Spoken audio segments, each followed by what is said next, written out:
In the Philippines, as electricity is very expensive, some residents in slum areas can only access electricity through illegal connections, which often leads to electrical fires. Recently, local city volunteers arrived at two different cities to distribute aid supplies and rice to survivors of two recent electrical fires.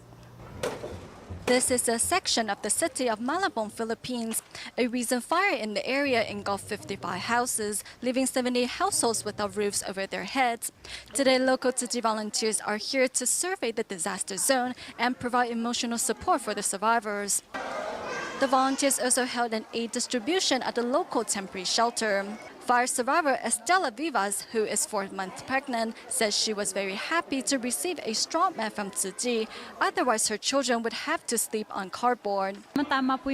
We needed the straw mats the most because my children have been sleeping on the floor.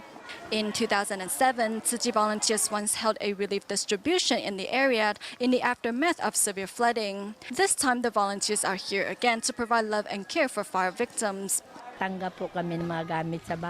received aid supplies and emotional support from the volunteers. These will help us move on with our lives.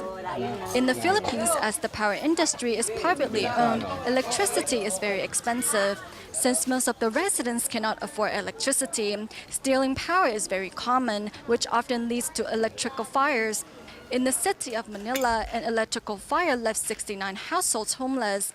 Luckily, no casualties were reported. This is my first time encountering a fire and I'm very sad, but I am happy that I met the volunteers. Children scavenge what's left of their homes, but these electric wires are the only thing that survived the merciless fire. To help fire survivors move on with their lives, Tzu Chi volunteers arrive with aid supplies and rice.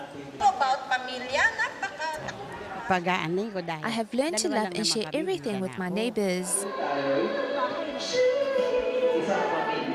Inspired by Tzu Chi's spirit, fire survivors learn to have a grateful heart. I want to reciprocate the volunteers' love and care, so I hope to become a volunteer in the future. In the aftermath of the disaster, fire survivors are inspired to cherish what is truly precious in their lives.